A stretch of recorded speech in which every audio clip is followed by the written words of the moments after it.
और अब आगे बढ़ते हुए बिना देर किए अगले आंकड़े पर चलते हैं और आपको लेकर चलते हैं अब जिला मधेपुरा। मधेपुरा का आंकड़ा दिखाइए।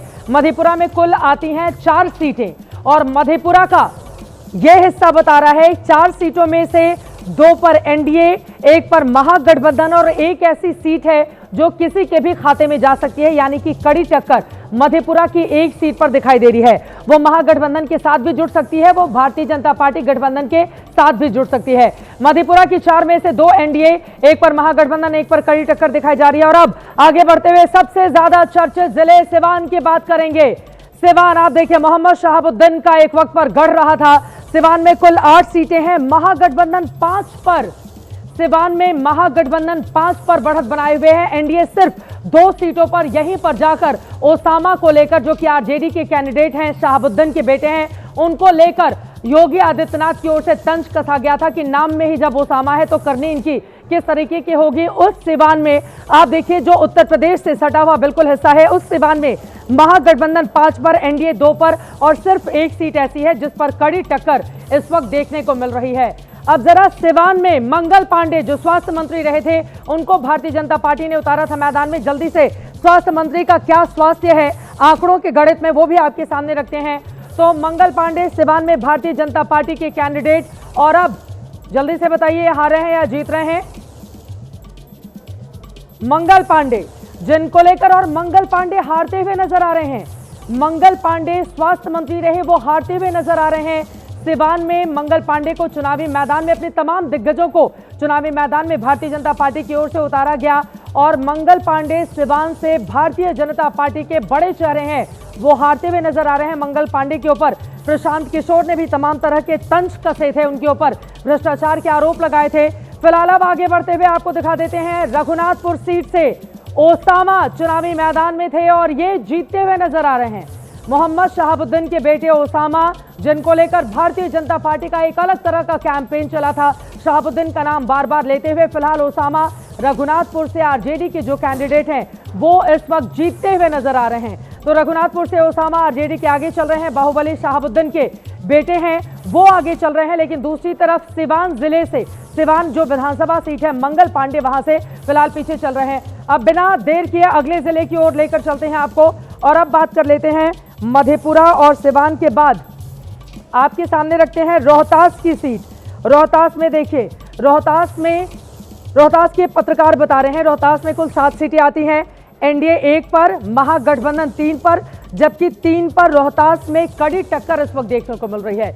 कुल 7 सीटें हैं जिनमें 1 पर सिर्फ एनडीए, महागठबंधन रोहतास में भी सिवान की तरह ही अपना दबदबा कायम रखता हुआ दिखाई दे रहा है, जबकि एनडीए 1 पर, 3 पर कड़ी टक्कर है, 3 पर कड़ी टक्कर है रोहतास की इन कुल 7 सीटों पर। और अब जल्दी आपको 2 वीआईपी कैंडिडेट के बारे में जानकारी रखते हैं आपके सामने। सासाराम से स्नेहलता कुशवाहा आरएलएम की उम्मीदवार हैं, वो क्या आगे चल रही हैं या वो पीछे चल रही है? स्नेहलता कुशवाहा, आपको बताते चले, उपेंद्र कुशवाहा की पत्नी हैं, वो हारती हुई दिखाई दे रही हैं सासाराम से।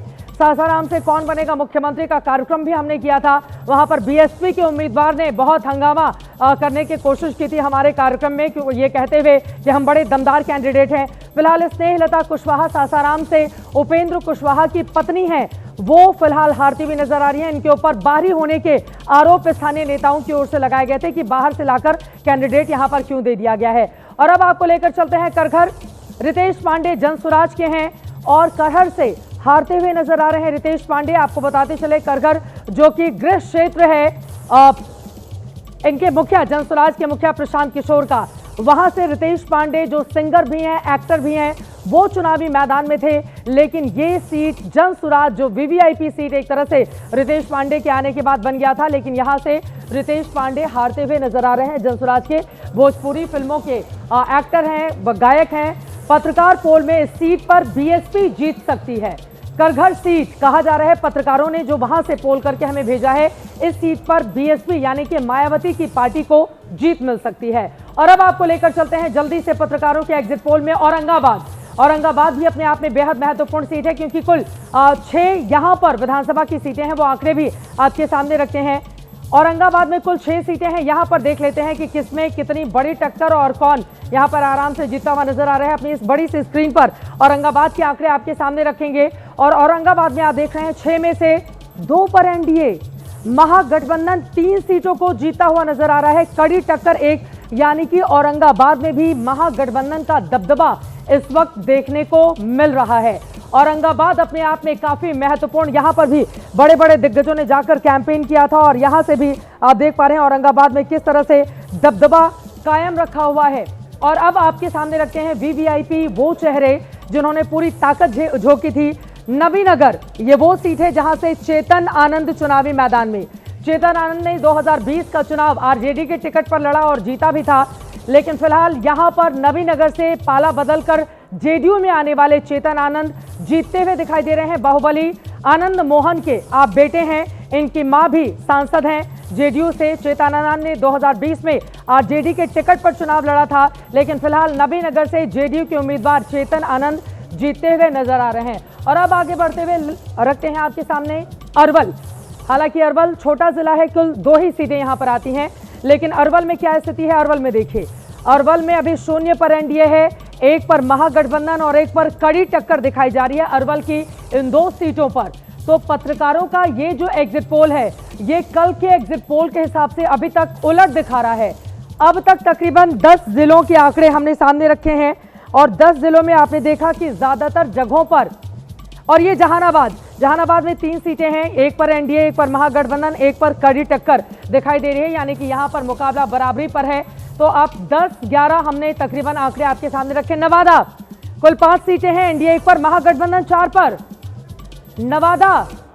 नवादा में महागठबंधन 4 पर, एनडीए 1 पर, कुल 5 सीटें हैं नवादा में। अपने आप में अब तक का जो एग्जिट पोल आया है पत्रकारों का, वो तो कल के एग्जिट पोल के हिसाब से अभी तक जो आंकड़े हमने रखे हैं आपके सामने, अभी तक ये बता रहा है कि महागठबंधन का कैसे दबदबा है। ये लोकल पत्रकारों का एग्जिट पोल है जो इस वक्त हम आपके सामने रख रहे हैं। अब जल्दी से वो वीवीआईपी चेहरे भी इन तमाम इलाकों के आपके सामने रख लेते हैं और सबसे पहले बात कर लेते हैं अरुणा देवी की। अरुणा देवी वारिसलीगंज से अरुणा देवी उम्मीदवार हैं, लेकिन भारतीय जनता पार्टी की ये उम्मीदवार पीछे चल रही हैं, यानी कि ये चुनाव हार सकती हैं। ये चुनाव हार सकती हैं, वारिसलीगंज से चुनाव हार सकती हैं। बाहुबली अखिलेश सिंह की पत्नी इनके खिलाफ, दूसरे बाहुबली अशोक महतो की पत्नी आरजेडी से वहां पर चुनावी मैदान में है। तो यहां पर भारतीय जनता पार्टी की अरुणा देवी चुनावी हार सकती हैं।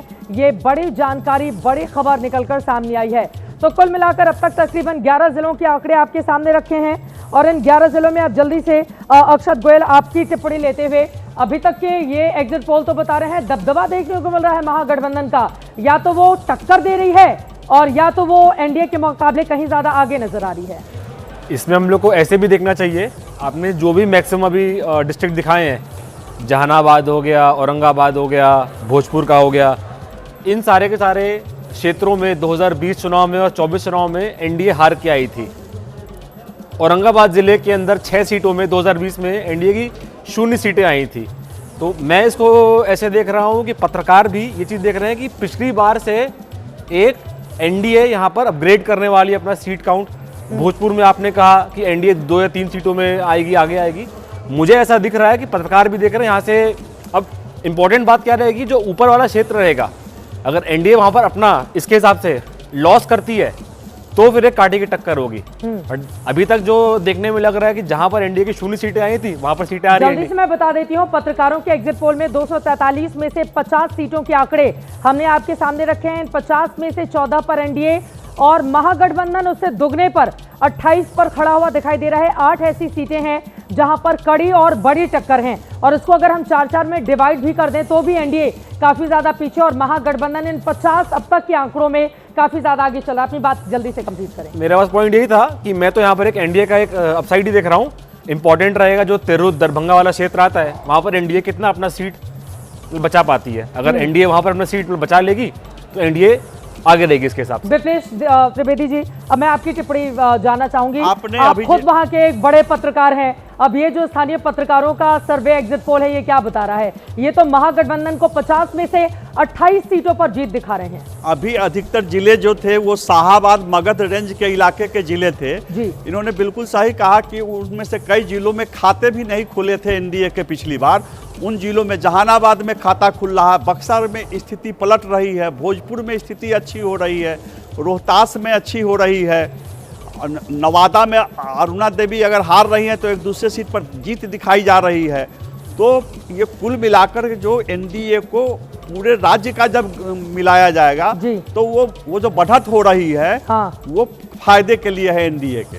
आपको ये लग रहा है कि अभी आगे जब बढ़ेगा आंकड़ा तो ये परिवर्तित हो जाएगा, आप ये कहना चाह रहे हैं? क्या है इसके पीछे की बड़ी वजह? वहां पर अमित शाह फोकस किए थे शाहाबाद मगध रेंज पर। उन्होंने चिराग पासवान को भी लगाया था और उनका था कि जहां जहां मेरे खाते नहीं खुले वहां कुछ तो आए, तो उसमें वो सफल होते हुए दिख रहे हैं।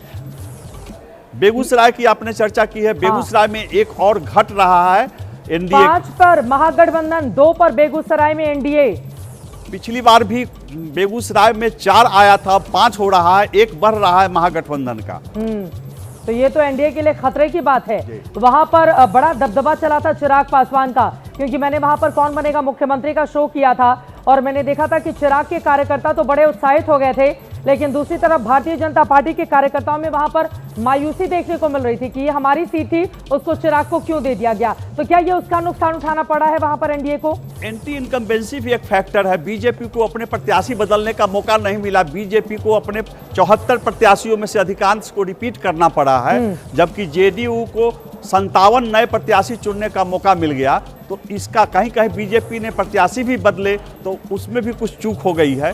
तो एक प्रभाव इसका भी हो सकता है। पहले ही कहा जा रहा था कि विजय सिन्हा जी को बाहर से नहीं अंदर से खतरा है, अंदर से खतरा है, तो दिखाया जा रहा है। इस समय रिफ्लेक्ट कर रहा है, ये बड़ी बात आपकी ओर से कही जा रही है। मैं फौरन लौटूंगी। आपको बताते चले 243 में से 50 पत्रकारों का एग्जिट पोल हमने आपके 50 अलग अलग सीटों का एग्जिट पोल आपके सामने रखा है और उसमें महागठबंधन आगे चल रहा है, एनडीए काफी ज्यादा पीछे चल रहा है। कई सीटों पर कड़ी और बड़ी टक्कर भी देखने को मिल रही है।